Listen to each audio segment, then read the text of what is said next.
So welcome to Chaitanya Institute, Dilshuk Nagar, Hyderabad. So మా యొక్క Chaitanya Insta police YouTube channel వీక్షిస్తున్న అందరు viewers అందరికీ కూడా కృతజ్ఞతలు.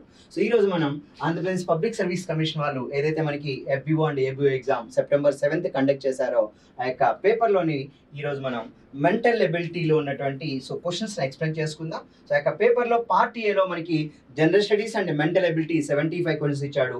దాంట్లో మనకి ఇక్కడ క్వశ్చన్ నెంబర్ 65 నుంచి 75 వరకు మనకి మెంటల్ ఎబిలిటీ క్వశ్చన్స్ ఇచ్చాడండి. సో రీజనింగ్ అండ్ అర్థమెటిక్ కలిపి ఇచ్చాడు. ఆ యొక్క క్వశ్చన్ ఎక్స్ప్లెనేషన్ అనేది ఇప్పుడు మనం ఇక్కడ చూద్దామండి. సో మొదటిగా చూడండి, so Andhra Pradesh public service commission వాళ్ళు ఏదైతే మనకి ప్రిలిమ్స్ September 7th పెట్టారో దాంట్లో వచ్చినటువంటి సో ఈ యొక్క మెంటల్ ఎబిలిటీ క్వశ్చన్స్ లో మొదటి ప్రశ్న 65th క్వశ్చన్ అండి. 65th క్వశ్చన్ చూడండి ఒకసారి. A car travels 150 kilometers in 3 hours. The time it takes to travel 750 kilometers more with the same speed is అంటాడు.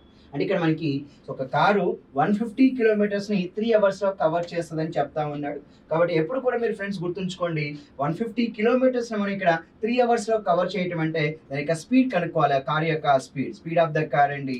So 150, so distance by time ఎంత అంటే 3 hours, 150/3 ఎంత అంటే సో 50 కిలోమీటర్ పర్ అవర్గా మనం ఇక్కడ తీసుకోవచ్చు. అయితే so the time it takes to travel 750 kilometres more with the same speed. అదే వేగంతో 750 కిలోమీటర్ అదనంగా ట్రావెల్ చేయడానికి ఎంత టైం పడుతుందో చెప్పమన్నాడు. సో కాబట్టి ఇక్కడ టైం డ్యూరేషన్ అడుగుతున్నాడు. Time is equal, so distance will be 750 kilometre. So 750 by the speed will be 50 అండి.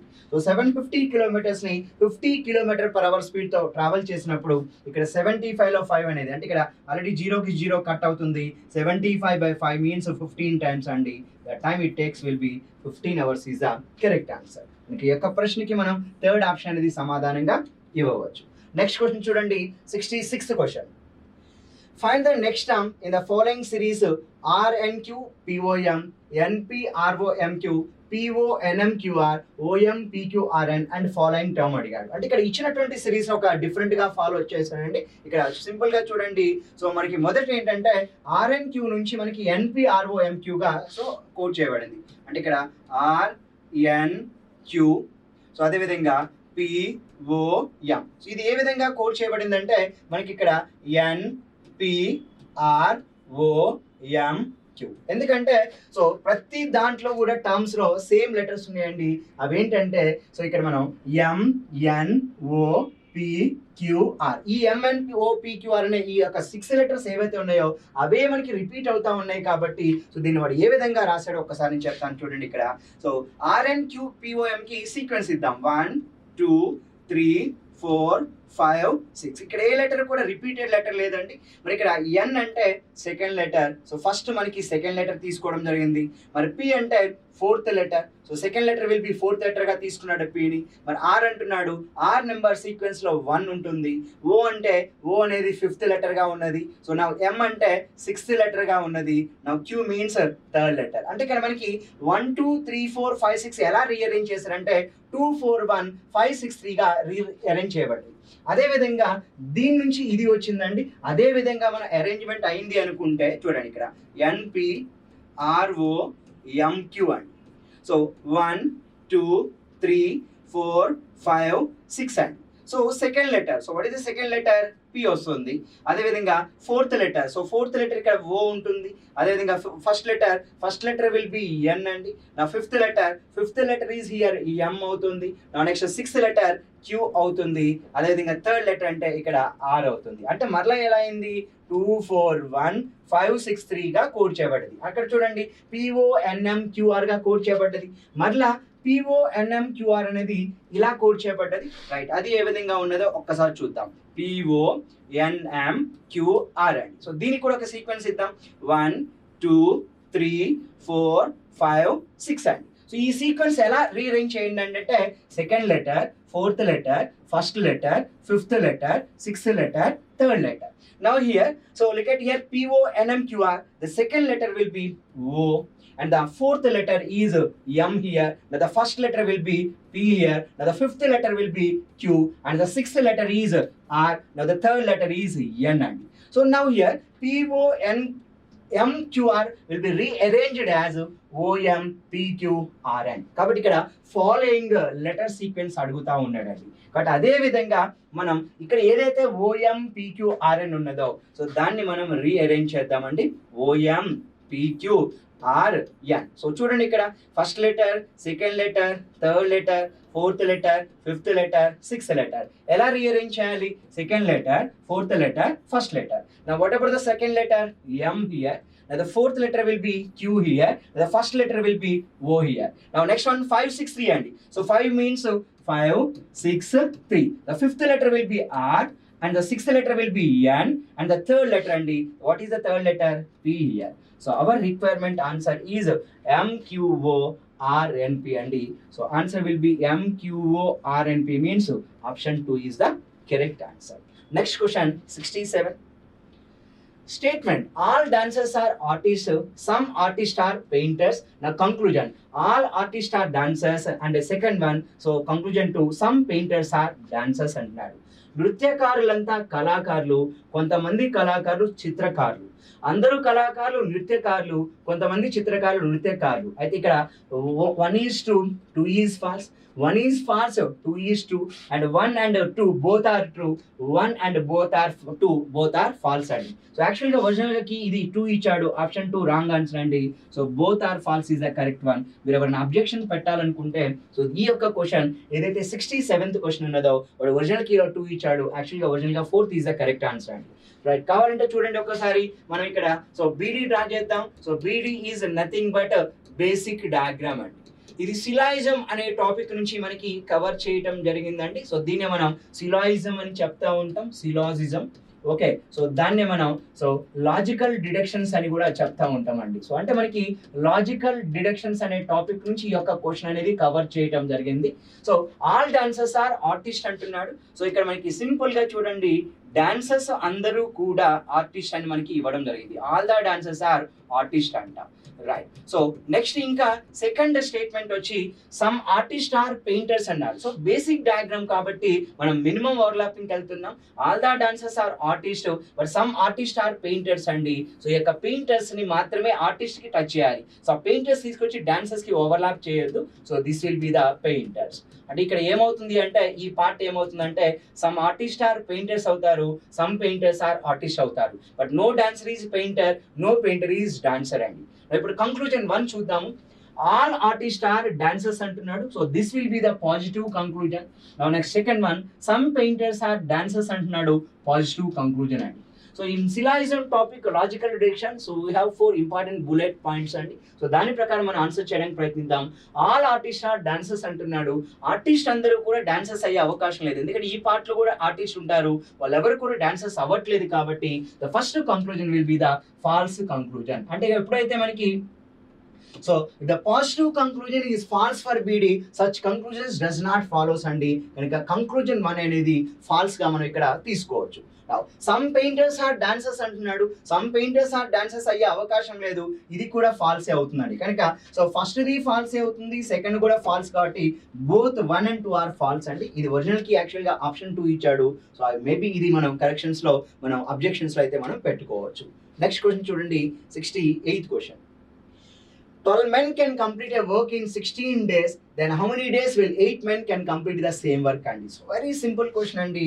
M1 D1 is equal M2 D2. So కొంతమంది నాన్ మ్యాథ్స్ స్టూడెంట్స్ ఫార్ములా లాగానే ఫాలో అవుతూ ఉండే వాళ్ళకి నేను చెప్తున్నాను. So 12 men so can complete A work in 16 days అని చెప్తా ఉన్నాడు. అంటే 12 men 16 days అండి. Then how many days 8 men, men to 8 ఇచ్చాడు, D2 వాల్యూ. మనకి ఇక్కడ 8 అనేది ఇక్కడ 2 టైమ్స్ కట్ అవుతుంది. 12 2 ఎంత అంటే 24 అండి. D2 will be 24. కాబట్టి 12 men can complete a work in 16 days, then 8 men will complete the same work in how many days అంటే answer will B 24 days is the correct answer. ఎందుకంటే ఈ 12 men 16 days అంటే వీళ్ళ ఎఫిషియన్సీని so 8 men 24 days యొక్క ఎఫిషియన్సీకి equal అవుతుందండి. ఎలా చెప్పగలుగుతున్నాం అంటే so 12 into 16 will be 12 into 16, 16 2s are 32 అండి. 16 అంటే 192 యూనిట్స్ వర్క్ చేయగలరండి. 12 men కలిసి 16 days లో 192 యూనిట్స్ అయినప్పుడు 8 men ఎంత అంటే 8 into 24 తీసుకుందాం. 8 4 32, 8 2 16 + 3 192 యూనిట్స్ అండి. కాబట్టి ఇక్కడ 12 men కలిసి ఒక వర్క్ చేయడానికి 16 days అయితే 8 menకి ఎన్ని డేస్ అన్నప్పుడు సింపుల్గా 24 days గా మనం ఇక్కడ సింపుల్గా తీసుకోవచ్చు. ఓకే, సో ఇదే ప్రశ్న మనం డైరెక్ట్గా ఎగ్జామినేషన్ పాయింట్ ఆఫ్ వ్యూలో ఎగ్జామ్ హాల్లో మనం చేయాల్సి వచ్చినప్పుడు ఎలా సాల్వ్ చేయాలంటే సార్ ఎప్పుడు కూడా men number days number multiply చేయండి. సో 12 into 16, సో ఎంత ఇచ్చారు 8 men by 8 చేయాలి. సో కనుక ఇక్కడ 8 అనేది ఇక్కడ 2 times కట్ అవుద్ది. 12 2 జా ఎంత అంటే సో సింపుల్గా మీ యొక్క ఆన్సర్ 24 days సమాధానంగా ఇవ్వవచ్చు. నెక్స్ట్ క్వశ్చన్ చూద్దాం. 69. A father is twice as old as his son. 8 years ago back, their ages were in the ratio 8:3. Then the present age of the father and son respectively. Sir, let us assume the present age of the father will be F years అండి. So present age of the father F years అనుకున్నాం. Sun యొక్క present age ఎంత అంటే so yes ఇయర్స్గా మనం ఇక్కడ తీసుకున్నాం. But ఈ father is twice as old as his son అంటున్నాడండి. సో ఫాదర్ యొక్క వయసు ఎంత అంటే సన్ యొక్క వయసుకి రెట్టింపు అంట. అంటే ఎఫ్ ఈజ్ ఈక్వల్ మనం సింపుల్గా 2s గా తీసుకోవచ్చు. మరి 8 years ago అంటున్నాడండి. ఇప్పుడు చూడండి 8 years ago ఫాదర్ ఏజ్ ఏమవుద్దంటే ఎఫ్ మైనస్ 8 years అవుద్ది. ప్రజెంట్ ఏజ్ ఎఫ్ ఇయర్స్ అయినప్పుడు 8 years ago ఎఫ్ మైనస్ 8, ఆటోమేటిక్గా సన్ కూడా ఎస్ మైనస్ 8 అవుతాడు. ఈ యొక్క ఫాదర్ వయసు సన్ యొక్క వయసు ఎలా ఉందంటే 8:3 అంటున్నాడు కనుక సో సింపుల్గా 8/3 ఇంటూ ఎస్ మైనస్ 8గా తీసుకుంటాం. అప్పుడు ఎస్ మైనస్ 8 ఇటు వస్తాయి. అప్పుడు మనం మల్టిప్లికేషన్ చేద్దామండి. ఇక్కడ F minus 8 is equal 8/3 into S minus 8 అంటే so 3 into F will be 3f and 3 into 8 will be 24 is equal 8 into s 8s 8 into 8 ఎంత అంటే 64 గా మనం ఇక్కడ తీసుకోవచ్చు. కానీ ఆల్రెడీ మనకి ఇక్కడ చూడండి ఎఫ్ ఈజ్ ఈక్వల్ 2s ఉన్నది కనుక ఇక్కడ ఎఫ్ ప్లేస్ లో అంటే ఎఫ్ ఏదైతే ఉందో దాని ప్లేస్ లో 2s రాస్తానండి. అప్పుడు 3 into 2s ఎంత అంటే 6s అవుద్ది. 6s minus 24 is equal 8s minus 64 అండి. అప్పుడు 6x కి 8s కి డిఫరెన్స్ ఎంత అంటే 2s అవుద్ది. 64 24 డిఫరెన్స్ ఎంత అంటే 40 అండి. కనుక ఇక్కడ 40 is equal 2s ఉన్నది అంటే ఇక్కడ సింపుల్ గా సో ఫాదర్ యొక్క ప్రజెంట్ ఏజ్ ఎంత అంటే సింపుల్ గా మనం ఆన్సర్ 40 years చెప్పాలండి. ఎందుకంటే ఎఫ్ ఈజ్ ఈక్వల్ 2s కనుక. మరి ఫాదర్ 40 years వచ్చాడంటే ఆటోమేటిక్గా మనం ఇక్కడ ఏం తీసుకోవచ్చు అంటే సో సన్ యొక్క ఏజ్ అండి. సో సన్ యొక్క ఏజ్ ఎంత అంటే 20 years గా ఇక్కడ మనం క్యాలిక్యులేషన్లో తీసుకోవచ్చు. ఇంకా ఫాదర్ సన్కి డబుల్ కాబట్టి ఫాదర్ 40 years అయినప్పుడు సన్ 20 years అండి. So your answer will B 4th option is the correct answer. Coming to next question, 78th question అండి. A dealer sells a notebook for rupees 39 and gains as much in percentage as the cost price of the notebook. Then the cost price of the notebook అండి. ఇక్కడ చూడండి cost price ఎంత ఉందో వాడి యొక్క gain percentage number కూడా అంతే ఉంది. అంటే దాని మీనింగ్ ఏంటంటే సిపి క్వాంటిటీ ఎంత ఉందో గెయిన్ నెంబర్ క్వాంటిటీ కూడా అంతే ఉంది అని చెప్తూ ఉన్నాడు. బట్ వాడు ఎంతకి అమ్మాడు అంటే 39 రూపీస్కి అమ్మినప్పుడు ఆ యొక్క కాస్ట్ ప్రైస్ ఎంత ఉందో అంతే పర్సంటేజ్ గెయిన్ వచ్చిందంట. Then the cost price of the notebook is అంట. సో వెరీ సింపుల్ అండి. ఇక్కడ మీకు ఈ యొక్క ఆప్షన్ నుంచి మనం వెరిఫికేషన్ మనం చాలా సింపుల్గా చేయొచ్చు. రైట్, ఇక్కడ చూడండి సో సెల్లింగ్ ప్రైస్ వచ్చి నాకు ఎంత ఉంది అంటే 39 రూపీస్ ఉంది అండి. సెల్లింగ్ ప్రైస్ వచ్చి ఎంత ఉంది అంటే 39 రూపీస్ ఉంది. నా ఇప్పుడు కాస్ట్ ప్రైస్ ఎంత ఉందో గెయిన్ పర్సంటేజ్ కూడా అంతే ఉంది. కాబట్టి ఇక్కడ మనం కాస్ట్ ప్రైస్ ఎంత మనం తెలుసుకోగలిగితే నెంబర్ సో అప్పుడు దానికి పర్సంటేజ్ అనేది అంతేనా అవునా కాదా మనం చెప్పొచ్చు అండి. ఒక్కసారి చూడండి, ఇక్కడ కాస్ట్ ప్రైస్ వచ్చి 28 రూపీస్ ఉంది, ఇక్కడ కాస్ట్ ప్రైస్ వచ్చి 29 రూపీస్ ఉంది, ఇక్కడ కాస్ట్ ప్రైస్ వచ్చి 30 రూపీస్ ఉంది, ఇక్కడ కాస్ట్ ప్రైస్ వచ్చి నాకు 34 రూపీస్ ఉందండి. సో మీరు ఎప్పుడు కూడా ఫ్రెండ్స్ మీరు ఎప్పుడు కూడా చూడండి కాస్ట్ ప్రైస్ నేను బై ఆప్షన్ వెరిఫికేషన్ చేస్తే ఇక్కడ 30 రూపీస్ గా నేను చెప్పగలుగుతా.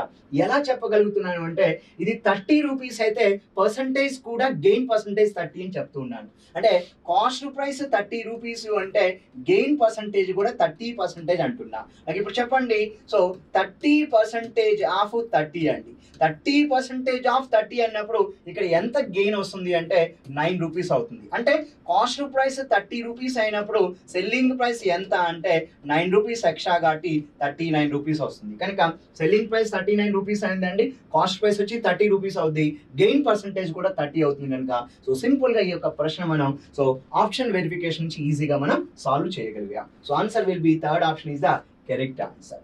Next question 71. A shopkeeper marks his goods 10% above cost price but allows 20% discount for cash and ఇక్కడ ఏమంటున్నాడంటే shop keeper marks his goods 10% above cost price అంట, బట్ అలౌస్ 20% డిస్కౌంట్. అంటే వాడు so cost ఏం చేశాడంటే మొదట 10% పెంచాడండి. సో 10% పెంచినప్పుడు 110 అవుద్ది. తర్వాత ఎంత డిస్కౌంట్ అంటే 20% ఇచ్చాడు, అప్పుడు ఎంత అవుద్దండి 80 అవుద్ది. ఇది 2 వేరియబుల్ కేసు లాగా చేయొచ్చు అండి. సో ఫస్ట్ 10% పెంచాడు, తర్వాత 20 తగ్గించాడు. 110 into 80 అండి. సో 2 వేరియబుల్ కేసులో 0 0 0 0 కట్ 11 into 8 ఎంత అంటే 88%. సో ఒరిజినల్ గా మనం 100% అనుకుంటున్నాం, కానీ మనకి ఇక్కడ ఎంత వచ్చింది అంటే సో ఎంఆర్పి 10% పెంచాను, డిస్కౌంట్ 20 ఇవ్వడం ద్వారా నాకు 88% మనీ వస్తున్నాయి. అంటే ఒరిజినల్ గా 100 రావాలి, కానీ 88 వస్తున్నాయి అంటే సో డెఫినెట్ గా మనకి ఇక్కడ 12% అనేది లాస్ అవుతుందని చెప్పుకోవచ్చు. కాబట్టి ఈ యొక్క ప్రశ్నకి ఆన్సర్ అతనికి వచ్చే నికర నష్ట శాతం ఎంత అంటే సింపుల్ గా 12% గా ఇక్కడ మనం తీసుకోవచ్చు. ఈ యొక్క ప్రశ్న మనం 2 వేరియబుల్ కేసు అండి.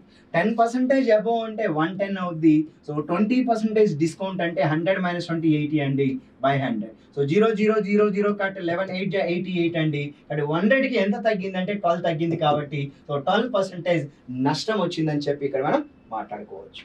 Next question 72. So 72 and 73 questions అండి. ఈ 2 క్వశ్చన్స్ కి మనకి ఇన్ఫర్మేషన్ ఇచ్చి ఆ యొక్క ఇన్ఫర్మేషన్ ఒక ఆర్డర్ లో అరేంజ్ చేయమన్నాడు. సో ఆ యొక్క ఇన్ఫర్మేషన్ క్వశ్చన్ చూడండి, మీరు క్వశ్చన్ బుక్ దగ్గర పెట్టుకోండి. సో ఇది ఏపీఎస్సి FBO 2025 ప్రిలిమ్స్ ఎగ్జామినేషన్ అండి. FBOకి ఒకటే ప్రిలిమ్స్ ఎగ్జామ్ పెట్టాడు. ఇది ఎగ్జామ్ వచ్చి మనకి సెప్టెంబర్ 7th రోజు అయితే ఎగ్జామ్ కండక్ట్ చేశాడు. మరి ఒకసారి చూడండి క్వశ్చన్ నెంబర్ 72 అండి. సో క్వశ్చన్ నెంబర్ 72 ABCD అనే స్టేట్మెంట్స్ ఇచ్చాడు. వీటిని ఒక ఆర్డర్ లో సీక్వెన్స్ మీనింగ్ఫుల్ ఆర్డర్ లో అరేంజ్ చేయాలంట. He has 2 sisters and 1 brother. He took responsibility for the family and made them all well settled. Now, his father died due to ill health anta. Raju is the eldest son in the family. Right? ఒకసారి చూడండి ఇక్కడ. So Raju is the eldest son in this family. ఆ యొక్క కుటుంబంలో రాజు అనేవాడు పెద్ద కొడుకు అంట. Now, he has 2 sisters and 1 brother. ఒక ఆర్డర్ లో మనం అరేంజ్ చేయగలిగితే Raju is eldest son in the family and he has 2 sisters and 1 brother. Next one, he took responsibility for the family and made them all well settled. Now his father died due to ill health.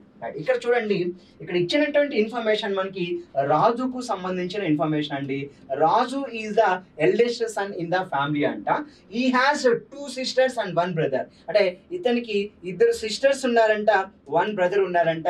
అది statement అంటే ఇక్కడ మనకి రాజు అనేది ఇక్కడ D statement ఉంది. తర్వాత అతనికి 2 sisters 1 brother అంటే ఏ స్టేట్మెంట్ అవుద్ది. తర్వాత his father died due to ill health. వాళ్ళ నాన్నగారు చనిపోవటం వల్ల he took responsibility for the family and made them all well settle అండి. అంటే ఇక్కడ దీని ఒక ఆర్డర్ లో రాయగలిగితే Raju is the eldest son in the family. He has 2 sisters and 1 brother. His father died due to ill health. Then he took the responsibility కనుక so మన order simple గా సో DACB అండి. So answer will B DACB. ఎక్కడ ఉందంటే third option is the correct answer. Coming to second question 73rd question అండి. 73rd question. So చూడండి, among them more than 60 are poisonous, whereas 40+ are mildly poisonous and about 180 are non-poisonous. So Indian cobra is one of the feared snakes in the world. Snakes are reptiles. More than 300 snake species are there in our country. ఒక్కసారి చూడండి, ఇక్కడ snakes గురించి మాట్లాడుతున్నాడు కాబట్టి definite గా మనం beginning దీంతో start చేయాలి. సో సితో స్టార్ట్ చేయాలండి. So snakes are reptiles and more than 300 snake species are there in our country. అంటే మన కంట్రీలో 300 కంటే ఎక్కువ సరీసృపాలు ఉన్నాయని చెప్తా ఉన్నాడు. సో ఇది ఫస్ట్ వన్ తీసుకోండి, ఇది సెకండ్ వన్ తీసుకోండి. నెక్స్ట్ వన్, సో ఇది 300 స్నేక్ గురించి చెప్తున్నారు కనుక among them more than 60 are poisonous, whereas 40+ are mildly poisonous and 180 are non poisonous. కాబట్టి ఇది థర్డ్ గా తీసుకోవాలి. ఏ అండి. Now the Indian cobra is one of the feared snakes in the world అంట. కాబట్టి ఇది బి అండి. సో ఆర్డర్ మనం తీసుకుంటే CDAB గా తీసుకోవాలి. So answer will B CDAB. అంటే answer will B choice 1 is the correct answer. ఒకసారి తెలుగులో కూడా చదువుతాం. ఇక్కడ పాములు సరీసృపాలు అంటున్నాడు. ఫస్ట్ స్టేట్మెంట్ గా తీసుకోవచ్చు. మన దేశంలో 300కు పైగా పాము జాతులు ఉన్నాయంట. ఇది సెకండ్ స్టేట్మెంట్ గా తీసుకుందాం. ఇది ఫస్ట్ స్టేట్మెంట్ గా తీసుకున్నా. వీటిలో 300 జాతులు ఉన్నాయి వీటిలో, కాబట్టి ఇది థర్డ్ వన్ అండి. నా ప్రపంచంలోని అతి భయంకరమైన పాముల్లో భారతీయ నాగుపాము ఒకటి. కాబట్టి ఇది ఫోర్త్ స్టేట్మెంట్ గా తీసుకోవాలి. ఒక ఆర్డర్ చెప్తే పాములు సరీసృపాలు అంటున్నాడు. మన దేశంలో 300 పైగా పాము జాతులు ఉన్నాయంటున్నాడు డి. కాబట్టి వీటిలో 60 పైగా విషపూరితమైన ఏ తీసుకోవాలి. తర్వాత వచ్చి బి అండి. So your answer will B CDAB అండి. ఒక సీక్వెన్షియల్ ఆర్డర్ అరేంజ్ చేయగలిగితే answer 73rd first question is the first option is the correct answer. Coming to next one అండి 74. The population of a village increased to 44,100 in year 2003 at the rate of 5% per annum. What is the population of the village in the year 2001? అంటే ఒకసారి చూడండి, ఇక్కడ 2001 లో population ఎంత అని అడుగుతూ ఉన్నాడు. అది 2002కి వెళ్ళేసరికి ఏమవుతుందంటే ఇక్కడ నుంచి ఇక్కడికి ఎంత పర్సంటేజ్ ఇంక్రీజ్ అయిందంటే 5% ఇంక్రీజ్ అయిందంట. అక్కడ నుంచి మళ్ళీ 2003కి మరొక 5% ఇంక్రీజ్ అయింది అంటున్నాడు. బట్ ఓవరాల్గా ఎంత పర్సంటేజ్ అంటే ఇక్కడ మనకి 2003లో పాపులేషన్ ఎంత అంటే 44,100 అయితే నాకు 2001లో ఎంత ఉంటుంది. సో ఇది కూడా మనం సింపుల్గా ఫ్రాక్షన్స్ లేకుండా అయితే మనం 40,000తో స్టార్ట్ చేయండి ఇక్కడ. సో 40,000 పాపులేషన్ 2001లో అండి. సో 40,000లో 5% అన్నప్పుడు ఇక్కడ సింపుల్ గా చూడండి, 5% అంటే ఇక్కడ 10% అంటే 4,000 అండి. సో 5% అంటే సింపుల్ గా ఇక్కడ ఎంత చెప్పొచ్చు అంటే 2,000. అంటే ఇక్కడ నుంచి ఇక్కడికి పాపులేషన్ నాకు ఎంత పెరిగిందంటే 2,000 మంది పెరిగారండి. అప్పుడు ఇక్కడ ఎంత ఉంటుందంటే సో 2002లో 42,000 ఉంటుంది. మరలా ఇక్కడ చూడండి, సో 2002 నుంచి 2003కి మళ్ళా 5% పెరిగింది. మరి 5% అంటే 420 into 5 అండి. సో కాబట్టి ఇక్కడ 420 into 5 అన్నప్పుడు ఇక్కడ మనకి 2,100గా తీసుకోవచ్చు. కనుక 4,200కి మళ్ళీ ఎంత యాడ్ చేయాలంటే సో 2,100 మెంబర్స్ యాడ్ చేయాలి. అప్పుడు నాకు వచ్చేది 44,100 అండి. అంటే ఎవ్రీ ఇయర్ 5% పెరుగుతూ ఉంటే 2003లో 44,100 అంటే మనకి 2001లో పాపులేషన్ ఎంత అన్నప్పుడు సింపుల్గా 40,000 అనేది మనం సమాధానంగా అయితే ఇక్కడ మనం ఎంచుకోవచ్చు.